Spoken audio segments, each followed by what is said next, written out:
Haruskah kita takut menghadapi situasi di hari-hari ini? Anda sering takut, Anda pernah takut, atau Anda sedang takut? Jangan khawatir, saya juga sama. Nah, untuk itu teman-teman, bagaimana cara kita mengatasinya? Yuk ikuti channel Favorable Sun berikut ini.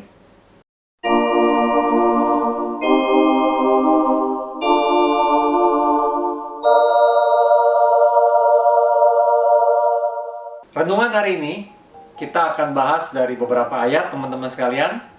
Inti dari renungan hari ini adalah bagaimana cara kita mengatasi rasa takut, terutama yang sangat berlebihan, yang beberapa dari kita pasti mengalaminya di situasi hari-hari ini, teman-teman, di mana berita virus, berita ekonomi, ya, berita kita nggak bisa ngapa-ngapain. Tentunya sangat manusiawi sekali kalau berita-berita itu, apalagi kalau kita sering mendengar, sering baca, berkali-kali berulang-ulang, pasti bawaannya akan jadi khawatir, akan jadi takut, teman-teman. Nah, hari ini kita mau baca beberapa ayat, ya. Nah, kita baca ayat yang pertama dulu, teman-teman, ya. Mazmur 139 ayat 14. Oke, ayo Anda buka. Saya tunggu Anda buka, saya juga buka, teman-teman sekalian, ya.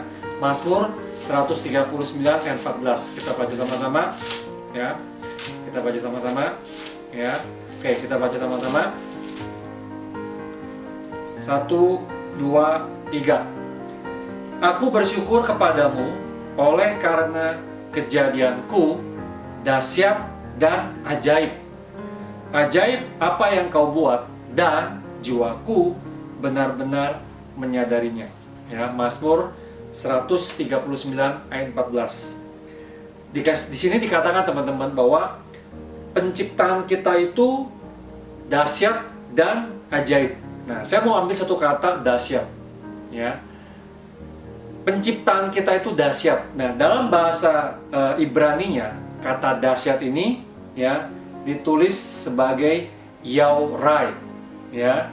Nah, kata yaurai ini artinya adalah fearfully, takut, ya, ditakuti, ya, dihormati, direspeki, ya. Jadi kita bersyukur karena penciptaan kita itu ditakuti. Wah, ya, bukannya kita takut, malah kita katanya ditakuti, ya, dihormati katanya. Nah, ini yang menarik, teman-teman, ya. Kata yaura ini itu muncul juga di kitab Mazmur 40 ayat keempat. Ya, kita baca, ya. Mazmur 40 ayat yang keempat. Oke, sama-sama. Ia memberikan nyanyian baru dalam mulutku. Ya, Tuhan memberikan nyanyian baru dalam mulutku. Untuk apa nyanyian baru itu? Untuk memuji Allah kita. Lalu apa akibatnya? Banyak orang akan melihatnya dan menjadi takut, lalu percaya kepada Tuhan. Mazmur 40 ayat yang keempat. Dikatakan di sini bahwa banyak orang yang melihatnya akan menjadi takut. Nah, takut ini sama, ya, dengan yang penciptaan kita, yaitu yaurai.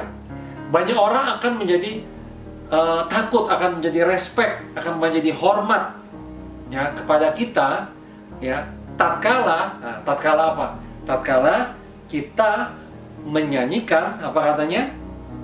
Nyanyian baru, ya. Kita menyanyikan satu nyanyian baru, ya. Waktu Tuhan memberikan kita nyanyian baru dalam mulut kita, ya, untuk memuji Allah kita, banyak orang akan melihat itu, lalu dia akan yaurai, akan menjadi takut di sana. Nah, teman-teman, nyanyian baru yang seperti apa yang harus kita nyanyikan? Ya, itu pertanyaannya. Nah, untuk itu, teman-teman, ada satu ayat di kitab di Perjanjian Baru, ya. Kalau tadi Perjanjian Lama itu bahasa Ibrani, di Perjanjian Baru, ya, di Perjanjian Baru kata nyanyian itu, ya, disebut odai, ya, disebut odai. Nah, muncul di dalam kitab Wahyu, ya, kitab Wahyu 5 ayat 9. Nah, kita baca sama-sama, ya. Kitab Wahyu, ya, bagian akhir.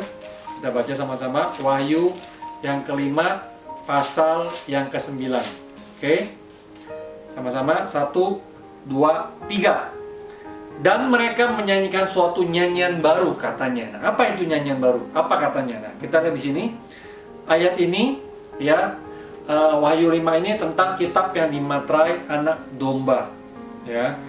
Saya baca ya, cepat teman-teman, Wahyu 5 dari ayat yang pertama.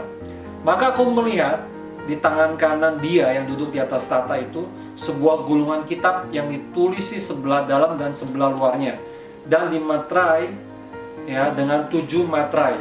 Dan aku melihat seorang malaikat yang gagah yang berseru dengan suara nyaring katanya, siapa yang layak membuka gulungan kitab itu dan membuka materai-materainya.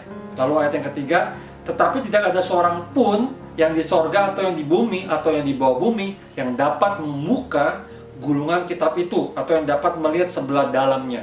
Ayat yang keempat, maka menangislah aku, yaitu Yohanes ini yang menulis kitab Wahyu, dengan amat sedihnya karena tidak ada seorang pun yang dianggap layak untuk membuka gulungan kitab itu ataupun melihat sebelah dalamnya. Ayat yang kelima, lalu berkatalah seorang dari tua-tua itu kepadaku, apa katanya? Jangan kau menangis, sesungguhnya singa dari suku Yehuda, yaitu tunas Daud, telah menang. Ya, singa dari Yehuda, suku Daud, telah menang, yaitu Yesus Kristus, telah menang. Sehingga Yesus, ia dapat membuka gulungan kitab itu dan membuka ketujuh materainya. Lalu ayat ke-6, maka aku melihat di tengah-tengah tahta dan keempat makhluk itu, dan di tengah tua-tua itu berdiri seekor anak domba. Anak domba yang apa? Seperti anak domba seperti telah disembelih. Aku berdiri melihat anak domba yang telah disembelih. Bertanduk 7 dan bermata 7, itulah ketujuh roh Allah yang diutus ke seluruh bumi. Lalu datanglah anak domba itu dan menerima gulungan kitab itu dari tangan dia yang duduk di atas tahta. Ketika ia, anak domba, mengambil gulungan kitab itu, tersungkurlah keempat makhluk dan ke-24 tua-tua itu di hadapan anak domba itu. Masing-masing memegang satu kecapi dan satu cawan emas penuh dengan kemenyan. Itulah doa orang-orang kudus. Ayat yang 9, dan mereka, ya, para tua-tua itu menyanyikan suatu nyanyian baru. Katanya, nah, apa isi nyanyian barunya? Apa isi Odai? Ya, dikatakan tadi di Mazmur, Tuhan memberikan kita nyanyian baru. Itu dalam bahasa Ibrani adalah Yaurai. Di dalam bahasa Perjanjian Baru, bahasa Yunani adalah Odai. Tuhan memberikan kita nyanyian baru. Ya, di kitab Wahyu ini apa katanya? Kita lihat isi dari nyanyian barunya. Wahyu 5 ayat 9. Dan mereka menyanyikan suatu nyanyian baru. Katanya, ini dia. Engkau layak menerima gulungan kitab itu. Yaitu siapa engkau? Singa dari Yehuda, anak domba yang telah disembelih. Engkau layak menerima gulungan kitab itu dan membuka materai-materainya, karena engkau telah disembelih. Ya, ini bicara tentang Yesus Kristus. Dan dengan darahmu engkau telah membeli, ya, mereka bagi Allah dari tiap-tiap suku dan bahasa dan kaum dan bangsa. Dan engkau telah membuat mereka menjadi suatu kerajaan, menjadi imam-imam bagi Allah kita, dan mereka akan memerintah sebagai raja di bumi. Wah, teman-teman, apa isi nyanyian barunya? Isi nyanyian baru adalah berita bahwa Yesus Kristus sebagai anak domba yang telah disembelih, ia telah mati dan ia bangkit untuk menebus Anda dan saya, bangsa-bangsa dari seluruh dunia, ya, untuk bisa datang kepada Allah Bapa, ya, untuk bisa menjadi imam-imam, menjadi raja di bumi ini. Itulah nyanyian baru, teman-teman. Jadi waktu Tuhan memberikan kita nyanyian baru, waktu Tuhan memberikan kita suatu nyanyian tentang kebesaran, tentang anak domba, suatu berita tentang anak domba. Waktu Tuhan memberikan kita nyanyian, suatu berita, suatu kalimat, ya, tentang berita anugerah, berita anak domba yang telah mati. Ya, banyak orang katanya akan menjadi takut lalu percaya kepada Allah. Nah, kita lihat teman-teman, sewaktu Yesus naik ke surga, setelah ia bangkit, ia naik ke surga, ia memberikan suatu amanat agung yang kita tahu di Matius 28, ya. Nah, kita lihat kisah ini di Markus pasal yang terakhir, yaitu Markus 16 ayat 17, ya. Kita buka Markus 16 ayat 17. Kalimat ini diucapkan waktu Yesus mau naik ke surga, ya, yang memberikan pesan ini kepada murid-muridnya. Saya bacakan Markus 16 ayat 17. Tanda-tanda ini akan menyertai orang-orang yang percaya. Oke. Pertama, mereka akan mengusir setan-setan demi namaku. Ya, itu yang pertama. Yang kedua, mereka akan berbicara dalam bahasa-bahasa yang baru bagi mereka. Itu yang kedua. Yang ketiga, ya, mereka akan memegang ular. Yang keempat, sekalipun mereka minum racun maut, mereka tidak dapat celaka. Yang kelima, waktu mereka meletakkan tangan atas orang sakit dan orang itu akan sembuh. 5 tanda ini akan menyertai orang-orang yang percaya. Tanda yang kedua, saya ulangin, apa tanda yang kedua?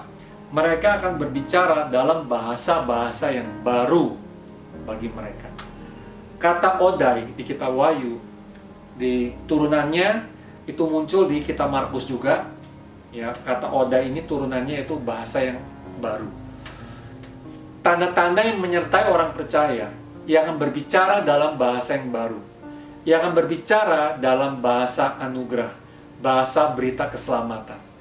Tanda-tanda orang percaya, dia akan mengucapkan berita keselamatan dalam hidupnya. Dia akan mengucapkan berita tentang Yesus anak domba yang telah disembelih. Yesus yang telah membeli, ya, orang-orang yang seharusnya mati telah ditebus untuk bisa masuk ke surga bersama Bapa. Dan di bumi ini dia akan memerintah sebagai raja dan sebagai imam. Nah, teman-teman sekalian, berita ketakutan hanya bisa dilawan dengan berita kasih karunia, berita tentang keselamatan. Marilah teman-teman, kita di masa-masa sekarang, ya, bukannya kita malah takut, tetapi marilah kita fokus untuk memberitakan berita anugerah. Marilah kita fokus kepada berita anugerah. Kita fokus kepada nyanyian baru itu, yaitu berita tentang keselamatan yang Yesus sudah berikan, ya, sehingga ia berkuasa di kolong langit, di bumi ini, di bumi yang di bawah bumi, di atas bumi. Kerajaan-kerajaan yang apapun yang dapat disebut itu semua sudah diletakkan di bawah kaki Yesus. Di atas kayu salib, ia sudah menyelesaikan segalanya.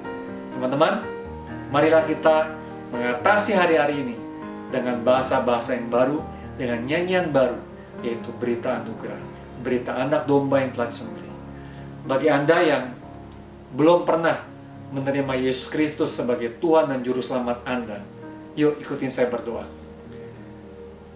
Tuhan Yesus, hari ini saya berdoa, saya mengundang Engkau ke hati saya sebagai Tuhan dan Juru Selamat untuk pribadi saya. Berkuasa atas hidup saya mau menjadi anak-Mu. Saya mengundang Engkau sebagai Tuhan dan Juru Selamat hidup saya. Di dalam nama Yesus, saya berdoa dan mengucap syukur. Amin. Nah, teman-teman sekalian, itu renungan hari ini. Ya, semoga di tengah bencana yang kita alami hari-hari ini, mari kita fokus kepada nyanyian baru, bahasa-bahasa yang baru, nyanyian anugerah, nyanyian bahwa Yesus anak domba telah mati dan telah bangkit untuk membeli Anda yang masuk ke dalam kerajaan Bapa di surga. Jangan lupa Anda bisa subscribe, ya, like, komen, bahkan share tentang video ini. Semoga bisa menjadi berkat bagi banyak orang. Sampai jumpa.